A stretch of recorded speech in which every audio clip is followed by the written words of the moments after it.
For USCFootball.com, I'm Keely Eure here with Dan Weber for instant analysis of USC's 31-20 victory over the Colorado Buffaloes. The Trojans hand the Buffaloes their first loss of the season and move on to Utah next week.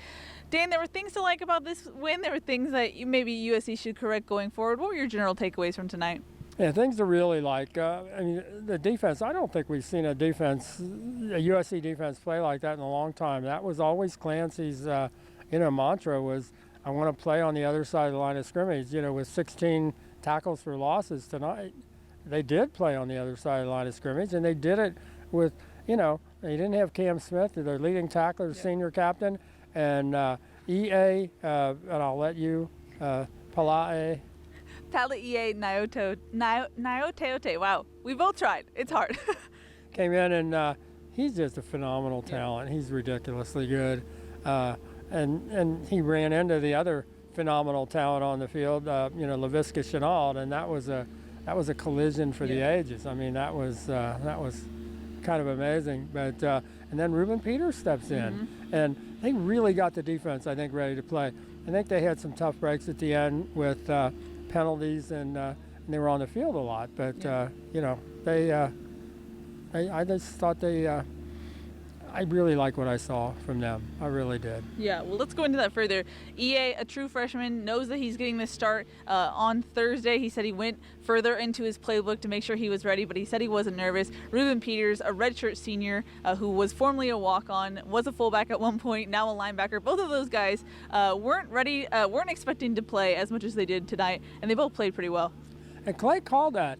I mean, this week he mentioned Rueben, that they'll have EA, and then you've got Rueben Peters, and I know people who hadn't covered the team said, the heck's Rueben Peters? Why would you talk about him? And I said, no, he can play. Yeah. I mean, he kind of lost a year when he went over to offense, but this is a kid that earned a scholarship, as a walk-on and from Loyola High, here in Los Angeles, but this is a good player, and he showed it tonight. Yeah. I mean, I was, really impressed by, Jay Tufele and Liam Jimmons talked to him, and he's so excited about the fact that he's really contributing now, and that that they're playing a lot of guys, and so I thought a lot of good things there.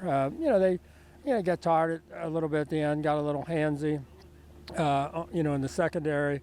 Whether all of those should have been called, you'd like to just see if the Pac-12 officials are going to call those. They should call all of them the whole game, and they get tired and they can't call all of them, But I think in general, a pretty good effort by the defense. The offense needs a lot of work. I mean, that was just a terrible start. That was but they kept coming back, and they didn't pack it in. They kept going for it and taking those shots down the field, and they knew they could make those plays, and they probably should have made a few of them in the second half, which they didn't hit on. But they put the ball in the hands of their playmakers, and their playmakers made plays, and that's what you got to do. They couldn't run it. That's a little worrisome. Yeah. And when they try to run it, they get too many penalties. They've got offensive linemen that are handsy as well, and that's just being lazy and undisciplined. But we'll see. Next week. I don't know that anybody ought to say, boy, this is the battle for the Pac-12 South, and who's going to come out and all that. Come on, USC ought to win the Pac-12 South. I mean, whether they do next week or not, but to make this, that big a deal, USC ought to be ready to win the Pac-12 South. It's that simple. Yeah, going back to what you said a little bit earlier, what do you take away from USC's offensive performance? They couldn't get the run game going. Obviously, they can throw it up to their playmakers, and they make those plays. But schematically, how did it play out tonight? I just don't think they've ever figured the run out in terms of schematically. Just too many times they hit it up in there and short yardage situations, and they just don't get any. They don't get any push. I mean, it looks like they have offensive linemen who are kind of built to be pass blockers. I mean, they just don't get that kind of drive off the line of scrimmage. I think it also hurts if you look at the offensive line. All of those low snaps do not help JT Daniels a bit. He's got to take his eye off down the field, and he's got to find the ball, make sure he gets it. It's down low. He takes his head down. Now he's got to come back up. Instead of that ball snapped right there, he sees everything in front of him. That's really hard. I wish I wish they got to clean that up. It's not fair to him to have to lose it and then look back up and reorient to the entire field. That's asking too much, I think, at the quarterback. Yeah, I mean, that's something that Tola Obendon said that he was working on over the bye week. At what point do you, I know Clay Helton would never do this, but do you look at other options at center? He's not going to. Clay's not going to do it. So no, but I mean, it is a handicap for JT because of he's got such good vision and such good judgment. The ability to not have to take your eyes off. And we're watching the Dodgers in the playoffs, and the number one thing in baseball, don't take your eye off the ball. Well, in football, you'd really like that quarterback to be able to see everything that's happening from the snap. Yeah. But if he's got to, put his head down, and he's got to lean over, now he's got to come back up.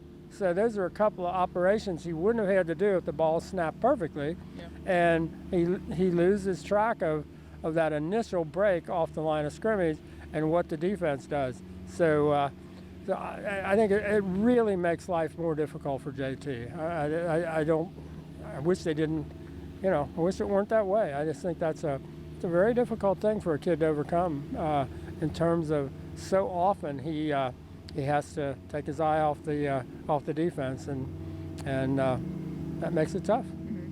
On the injury front, Clay Helton said after the game that Cam Smith's hamstring injury that he re-injured during the week was too close to call, and he said that if Cam played tonight, he probably would have injured it more so than if he just rested tonight. So that's why he wasn't out here. Elijah Griffin and Brandon Peely both exited the game with shoulder injuries. Helton said they will reevaluate that on Tuesday. And then Porter Gustin, towards the end of the game, re-injured his ankle. I mean, he was already injured. He was limited during practice, but he was playing significant amount of time today. But he couldn't really walk on it. He had to get help. And then afterwards, he was actually in the tent as the game ended. He came out and limped out to midfield to do the post-game interview.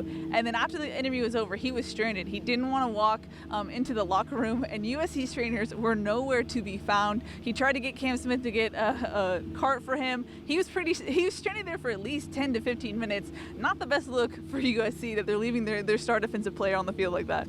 Yeah, I mean, I'm an ex-college trainer for whatever. I did a whole lot of different things, and I was standing next to Cam when the interview ended. He was being interviewed by Bruce Feldman of Fox, and he's got his shoe off and his sock off, Porter Gustin, and I said, "Can you walk from here?" And he said, "No, I'm not going to be able to walk." I said, "You need a boot, a cart? What do you need?" He said, "A cart." So eventually, we went up to the tunnel, and they have an athletic medicine cart. There weren't any trainers around, but I got the person on the cart, and I said, "Porter," and now he was still standing at midfield, and people were coming up and taking their photos with him because he couldn't leave. He was stuck. So people were saying, "Can we take a photo with you?" And he said, "Yeah, okay." I mean, he wasn't going anywhere. Yeah. And finally, they came and got him. But yeah, that was a little bit strange that should have happened. I don't know what he was really unhappy about that ankle going again. And the crime of that is, had they not screwed up in the fourth quarter on defense and allowed Colorado to have so many plays and so many penalties and so many, giving up long, first downs on third and fourth down, Porter wouldn't have still have to be out there. Yeah. And the fact that he was out there at almost the very end of the game and gets, that ankle hurt, that shouldn't have happened. He shouldn't have had to still be out there, and that's too bad. Yeah, I mean, I hate to be that person, but he was even out there at the 2-minute mark left in the game when the game was pretty much over.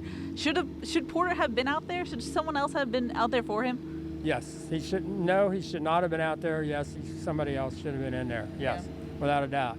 And USC, their last offensive series, they got the whole second group in. They weren't taking any chances, and they needed to do that with Porter. He should have never gone out that last time out. Mm-hmm, yeah, it seemed like this was the first real test for Colorado in that sense. What do you take away from USC beating this ranked team? Yeah, well, I know I tried to tell the Colorado fans. I wrote a piece about, this game from the USC point of view, and they didn't like it at all because I basically said, look, this game will be decided by USC. If they show up and play, they're going to win. They're better. And if they don't, maybe they won't. and the Colorado people were really unhappy. I was a homer. I was typical arrogant USC guy, and blah blah blah blah blah. And I was just telling them the truth. I mean, this was what happened tonight. Is what we said was going to happen. USC's better. They should win. They're at home. Colorado hasn't played anybody, nearly as good as almost everybody on USC's schedule, and that's just the way it was. But Colorado folks were pretty darn excited about being ranked and being unbeaten and all that, but they hadn't played USC's schedule, and that really determines, and they were ranked in a lot of categories in the NCAA stats and all that. But again, that depends on who you played, and they don't have the athletes USC's got. I mean, Laviska Shenault is as good as anybody's got on any team in the country, but I think Steven Montez, the quarterback tonight, when you saw him get speeded up, which is one of the things USC I think did really well, was they speeded him up. He didn't really much like that being speeded up that way. So I think Shenault, again, can play with anybody in the country. I'm just not sure the rest of their team can. They aren't athletic enough.